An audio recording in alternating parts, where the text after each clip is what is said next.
Hello? Hi, Grandpa. It's me, your granddaughter. I'm sorry, you're in a noisy spot.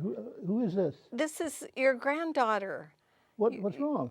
Well, I've been arrested and I need your help. Arrested? Yes, Where are you? I'm in jail and please don't tell Mom or Dad. Are you okay? Are you hurt? Not yet, but I'm really scared and I need $1,000 to get out of jail. $1,000? Yes, it wasn't my fault, Grandpa.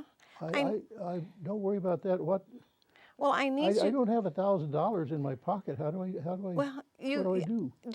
I don't have much time, but I need you to wire the money right away. It's awful here. Well, I've never done this. How do I do Well, that? I'll pay you back, but listen, I'm going to give you the number to call the sheriff, and he will tell you what to do. I love you, Grandpa. Wait a minute. Let me get some paper. Okay. What you just heard is a scam which is currently victimizing seniors. The grandparent-grandchild scam has tricked thousands of seniors by phone. Abuse of the elderly is nothing new, but San Diego has been at the forefront, leading the charge to defend those who have been victims of fraud or neglect. Today, we'll learn more about these and other issues from the ones who are fighting for our seniors.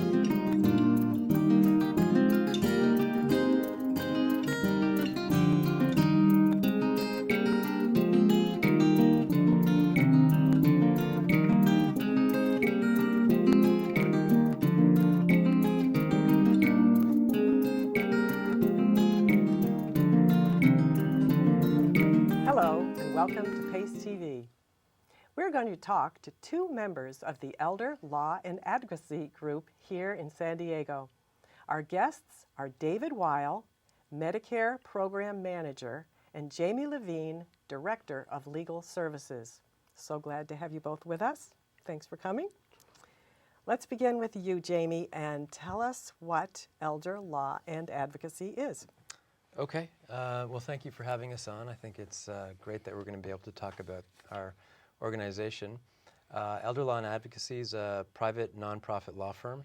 We help seniors with a variety of legal issues, and we try to focus a lot of our efforts on elder abuse issues.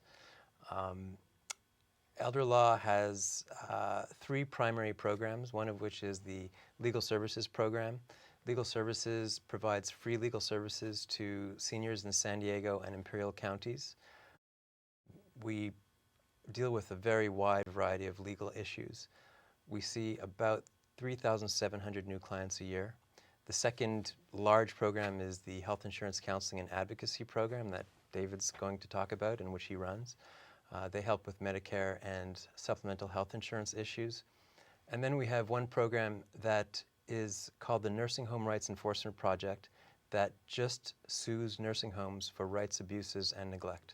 Wow, that is huge. So you serve 3,000 some plus people. Almost 4,000 a year, yes. Wow, and that's how many people working, how many lawyers, for example, do you have on staff? We have a total of 5 in the Legal Services Department, and then we have 3 other attorneys in various capacities in the organization. So you're very busy. We're very busy, yes, very high volume. Yes, so 5 days a week you're open? We're open Monday to Friday, business hours, yes. Boy, that's incredible. So we learned about the grandparent-grandchild scam. What is the idea about scams? Is there a style of scam that works with these elders? Why is it so popular? Well, I think what happens is scam artists look for vulnerable people, and seniors happen to be vulnerable in certain ways, especially when seniors start to lose capacity, have diminishing abilities in certain ways, and they become susceptible. And this is not something that's pervasive, but they just have to find a few seniors who are willing to send money.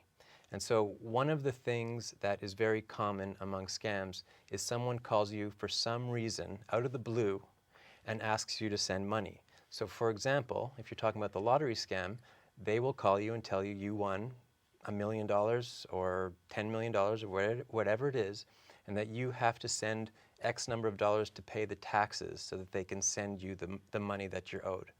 Or in the grandparent-grandchild scam, one of your grandchildren, they allege, is in a foreign country, and they call in a dire emergency. I was in a car accident, I was arrested, something very awful is happening.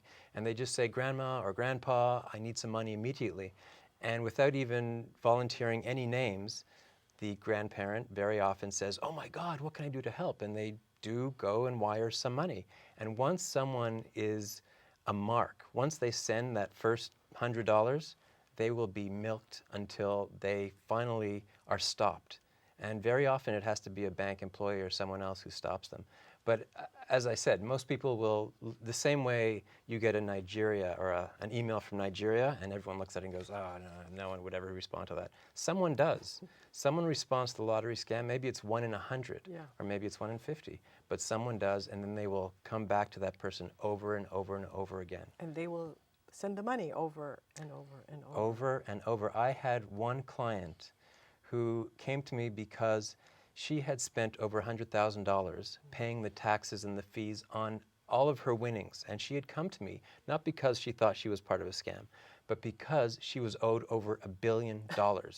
And she wanted me to help collect the $1 billion. And it was very difficult for me to actually convince her that it was a scam. I sent her to the FBI, I sent her to the Attorney General, I sent her everywhere I could think of to find people who would convince her that it was a scam. And as sad as this might seem, she called me a year later because she was then owed $2 billion. And we can't stop these people? Very often they're in foreign countries. They're calling from Africa, they're calling from Jamaica, they're calling from a lot of different countries. And law enforcement resources are always very limited, even for domestic issues. So it's really quite impossible to go after people in foreign countries. And it just, I mean, it's sad to say, but recovery almost never happens in those cases. Oh, wow, almost never. Better to just tell them, don't answer the phone. David, tell us what kind of assistance you help with in Medicare in your department. Well, we provide unbiased information to people who are either about to become eligible for or are eligible for Medicare and/or Medicare and Medi-Cal. And many times these people have been bombarded by insurance company information or broker or agent information, and they really don't get the full picture. They don't have a source that provides all the choices to them and all the information in a clear and unbiased way. And that's what we try to do. We provide materials and comparisons, and we try to cut through all of the complicated laws and rules that apply to Medicare or the other health systems to try to help people get the health care that they want. And I know myself, when I was trying to choose, and I'm an educated person, I figured, oh, this isn't going to be too difficult. And it was pretty darn difficult to weed through all of the choices and decide what do we want and how much is this going to cost. So you know how to ask the right questions to these people to get to what they should choose then, and you help them make the decision.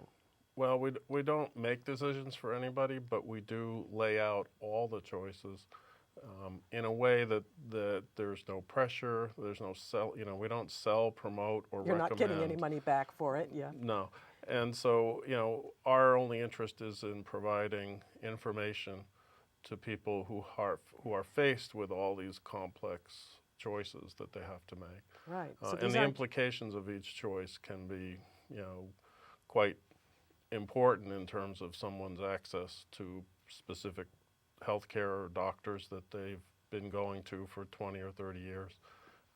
We try to help them understand, what the implications are if they make a certain choice, not just financially, but also in terms of access. Right, because this is a long-term decision that you're making that could, Right. yeah. And this is also for medical equipment and medical supplies and that sort of thing? When people are eligible for Medicare and then they are faced with a lot of complex issues regarding accessing care, and in many cases things like durable medical equipment or supplies or orthotics and prosthetics, those all come under a special set of rules. And doctors have to know what those rules are so they can provide proper certifications and paperwork so that somebody who goes to you, for instance, get a hospital bed, that it will be covered by Medicare. You can't just kind of walk out and say, you know, I have a Medicare card, can I get a hospital bed? There has to be a medical necessity determination made by a doctor before you can, you know, make those kinds of purchases and have them covered by Medicare. So we try to help people understand that if they need Medicare-approved suppliers, we'll provide them with a list or where they can look those kinds of things up. But it's a very complicated process. Unfortunately, it's not like you can't just go to Costco and, you know, make your purchase. There may be several steps that have to be done in order for it to be a covered Medicare expense. Sure, because otherwise you get Medicare fraud easily. Right. So you also train healthcare caregivers. Well, we have volunteers, and we do, most of our counseling is done by volunteer counselors. Okay. So those people who are willing to devote a great deal of time and effort, most of them are retired or seniors themselves, and they go through extensive classroom and internships to learn all of the things that you know, I know about the Medicare laws and regulations and things, so that when they're out helping people in public, they're providing accurate and unbiased information to those community members who seek our help. And they go through you know, quite extensive retraining and continuing training in order to stay up with all of the various changes that occur I'm sure. in Medicare and in the healthcare systems. Great. So you take clients that are both under 50 or 60. You get elders, and you also get young people that qualify for Medicare. Right. You can be eligible for Medicare if you're determined disabled by the Social Security Administration, and that can be true of just about any age. And primarily, the majority of people we see are, of course, those people who become 65 or older, Mm-hmm. which is the other large group of Right. Medicare eligible people. Right. Okay. Jamie, we want to talk a little bit about elder abuse, because that is something that a lot of people are dealing with, and neglect and unsanitary conditions and that sort of thing. How does someone file, a caregiver or someone who's aware of a caregiver that's committing elder abuse, how do you get in contact with them? Do they come to you? Does someone come to you or call you and You're asking what's the reports process? who Yeah. reports elder abuse? Well, sometimes it's the senior themselves. Sometimes it is a caregiver who's calling, and very often it's a family member who discovers it, or even a neighbor. It's anyone who has, for some reason, learned of what the elder abuse is. And in the case of a senior, sometimes they've waited a long time to do it, but they reach a point where they feel like they have to do something about it. Let's give that number in case, the number for elder abuse phone calls. If someone wants to make an appointment to Okay. come and see you, what is that number? The phone number is 858-565-1392. Okay. And before we go too much farther, I want to talk about how people can reduce the risk of becoming a victim of elder abuse in the form of people who just come to you innocently at your front door or whatever, and it's not necessarily physical abuse, but it's taking advantage of seniors. Are there ways that people can avoid this? Sure. I should mention, you know, the dynamic of elder abuse, financial elder abuse is what we deal with mostly. Financial elder abuse is generally committed by people who gain the trust of seniors and have a lot of access to seniors. So the most common individuals who commit elder abuse are actually family members, as sad as that is. And then, as I said, it could be anyone else who has access and has gained trust. So caregivers would qualify, and then it goes to neighbors or contractors or anyone else who has had access to seniors. I do have a list here of things that seniors can do to avoid elder abuse, and I have some others that I have come up with. Check the background of your caregiver. That's definitely a big one. Certainly we've all heard of horror stories where caregivers have not had their backgrounds checked, and they've ended up stealing enormous amounts of money or committing other types of elder abuse, which are absolutely heinous.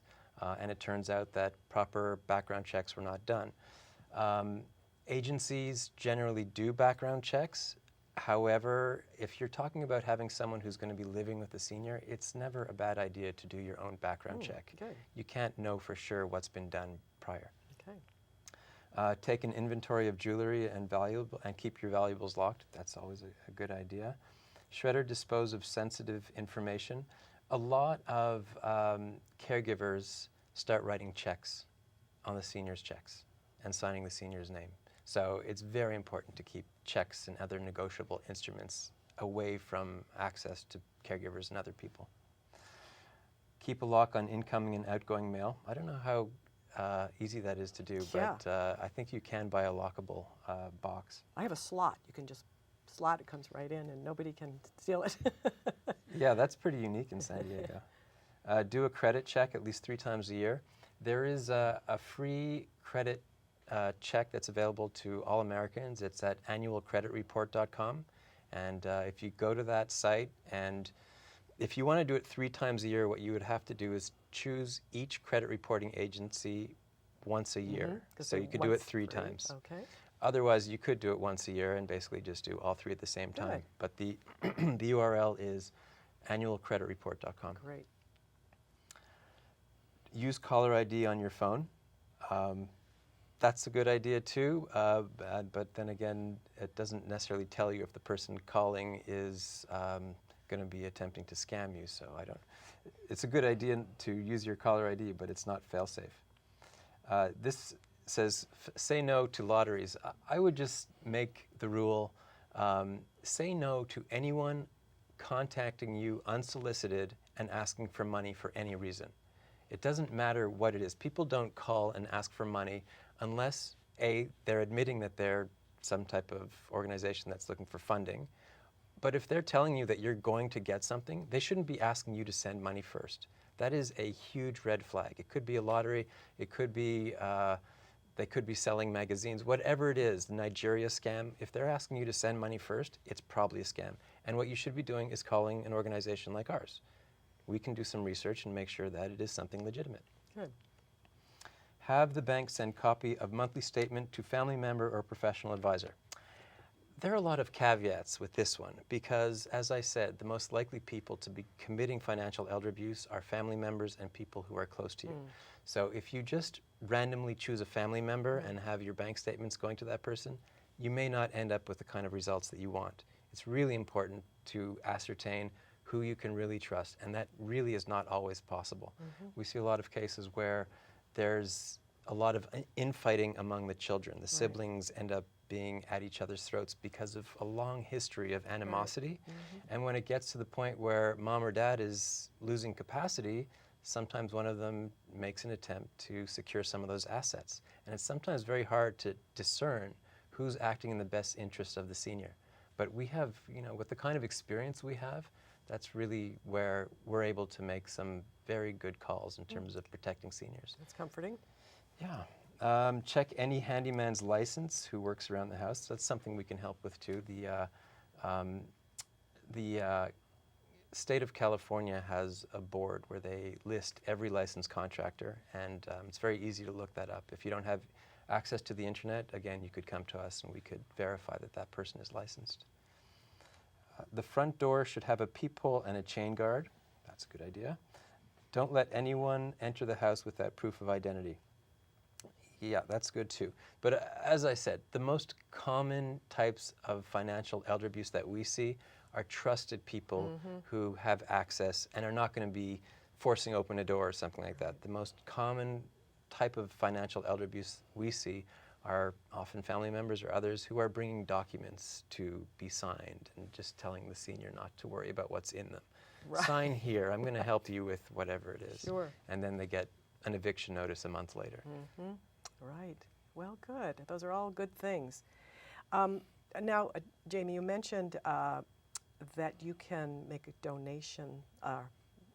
How would people make a donation? They could call our office and we could send an envelope, or they can go to our website, which is seniorlaw-sd.org, and we have a number of different ways that people can support our organization, including donations of money or vehicles, and of course we do also appreciate volunteers. We have a lot of volunteers that help us. Yes, David, you had mentioned the volunteers that work for you. How many volunteers do you have? We have usually between 20 and 25 at any one time. That's a lot. So a lot of that is you have to train them. They have to be trained and attend monthly in-service training meetings. So if someone wanted to become a volunteer, they could just call this same number.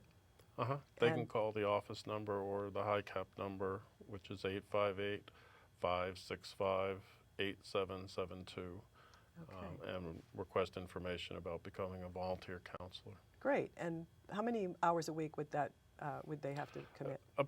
The average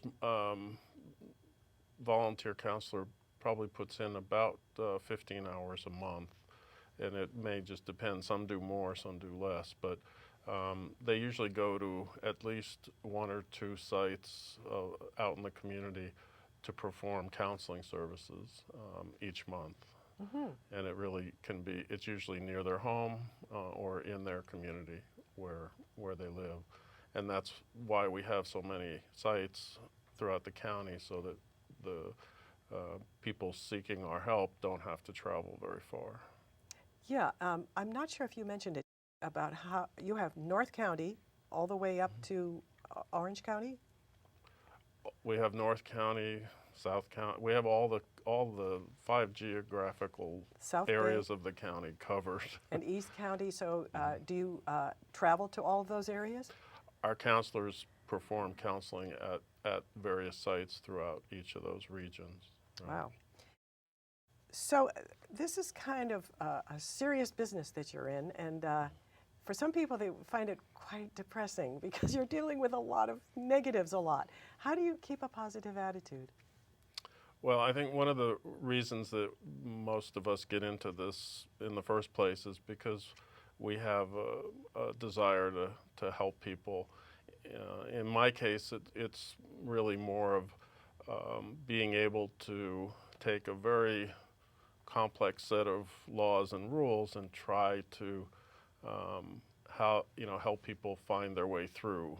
It's more of a maze to most people, and many times they get stuck or lost. And I think one of the reasons that we look for people as counselors who have that kind of sense of wanting to help the community, of wanting to solve problems, to kind of take someone who comes in a relatively agitated state and confused state, and have them leave smiling and have all their as much as we can, we try to resolve the issues, and that's, I think, the kind of person that gets fulfilled through doing that kind of work rather than earning large amounts of money or curing cancer. Right, right. And Jamie, as a lawyer, I'm sure you could probably make way more money doing other things. Do you have anything to add to your reasons for work? It's actually a very rewarding kind of work to do. California law is extremely effective when it comes to elder abuse cases. So we're very successful at recovering assets and preventing elder abuse. And it makes for, actually, in cases where it's an egregious financial elder abuse situation, being able to help seniors in that way and protect seniors in that way is actually very rewarding. Well, that's good to hear. Very good to hear. I think that gives us comfort to know that we have alternatives. I know that when I stopped by your office, I found in the waiting room some great brochures, and I just urge our audience to stop by. You have to make an appointment if you want to see someone, I guess, but there are great things like this medical ID that you can carry in your wallet with all of your doctor's information, and the whole outline of what the Elder Law and Advocacy Group does and so forth. I just found it to be lots of information I wasn't aware of before. Well, we really appreciate the work that you are both doing, and we want to thank you so much for coming to visit us today. And is there anything in the future that you're planning on doing? I know that you rely on grants, and if you get enough donations, is there anywhere that the Elder Law and Advocacy Group is going in the future? One thing we're doing now is implementing a virtual meeting system. So we're going to have computers set up at different areas, probably in libraries and senior centers, where seniors will be able to sign up and have real-time conversations with attorneys.